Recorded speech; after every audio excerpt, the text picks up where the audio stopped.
Radiator Springs Classic Flow comes from a very strange time in the Cars diecast line, where they were attempting to make upgrades to their main characters, typically by giving them new molds and expressions to make them look a bit closer to their Precision Series models instead of their original ones. It was a very good effort in my opinion, as a lot of the Radiator Springs characters do look kind of dated nowadays, and Flo is certainly one of the ones that looks the most dated. So, in late 2017, they made this update for her for the Radiator Springs Classic line. They then re-released it in 2018, and then kinda stopped after that. In fact, that's consistently what happened with all of these updated diecasts. Sally, as we all know, reverted back to her original mold. They kind of made an attempt to make an updated Mater with Lightning Bolt hat, having a mold much closer to their Precision Series one. They then proceeded to make a few color changes and plastic Maters more recently, match the Precision Series mold, but other than that, they've just gone back to making the original releases, or in the case of Flo, of course, having a Thailand update to the original. This is my 2006 Flo. This is a Thailand Flo I got in 2020 in the Nikki B 2-pack. As you can see, there are some changes, pretty typical of a Thailand release, but for whatever reason, they haven't gone back to this one. Anyway guys, welcome back to another review, and to another birthday request here on the channel. Today we're going to be taking a look at Radiator Springs Classic Flo, a birthday request from our Doodler17. Hope you have a great birthday. They're always in my comments making jokes and referencing Flo, and asked for me to review a Flo. I asked which one, they suggested Radiator Springs Classic Flo, which I thought was a really good choice because it's got a really interesting story, most of which I detailed at the top of the review here.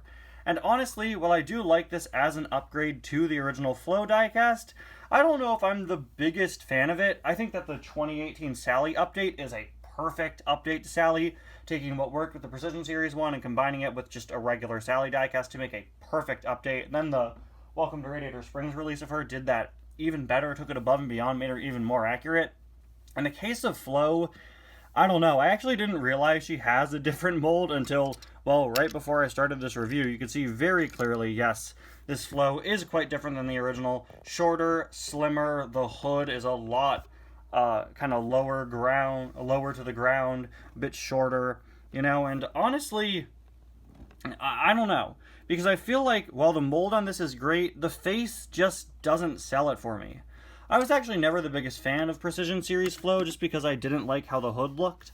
I think the hood here looks just fine, but that face is just off to me. If they had done a face closer to this, then I would have much preferred it for this item. I guess the 2020 Thailand release, which is the Flo you'll still be getting to this day.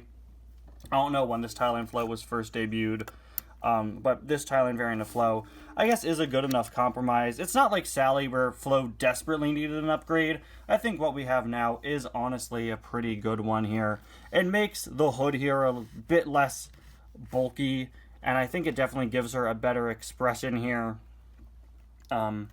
But yeah, I don't know. This Flo just is an interesting middle ground to me, where I feel like it's a good update, but not the perfect update. In all honesty, I think we've never really gotten the perfect Flo. I think we need to take elements from all of these Flos to make the perfect model, in my opinion, quite frankly. But hey, what do I know? I just talk about toy cars on the internet every day, right? I really do like the mouth here. This is the only time I can recall them doing an open mouth for Flo. She's got her silver lips as per usual, and the open mouth for her honestly looks really, really good. I think the eyes are just fine, but they'd definitely be better if she had a bit of a more emotive expression, and I think if the eyelashes were a bit thicker or closer to her eyes, that really would have benefited, just to give Flo a bit more of the personality we're used to. But the side, of course, is what you're used to with Flo, with sort of the cream coloring here and the nice silver and all that. Those are white wall tires. On the back, you've got that nice chrome bumper Flo's have always had, and I completely forgot that this was on my Flo.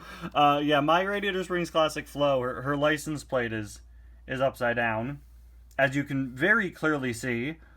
It is her typical showgirl license plate, but it's off center. You know what? I remember this being an issue with my Flo now.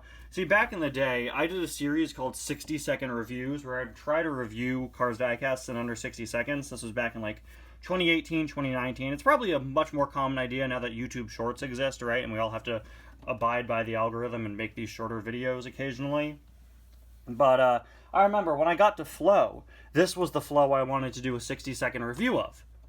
and I canceled the entire series because my Flow had the upside down license plate, and I didn't know how to cope with that, quite frankly. I didn't know how to fit that in less than 60 seconds, because I couldn't have just said, mine's an error, or the license plate is upside down, and keep going, or I guess I couldn't have reviewed a different Flow. Come on, Ty.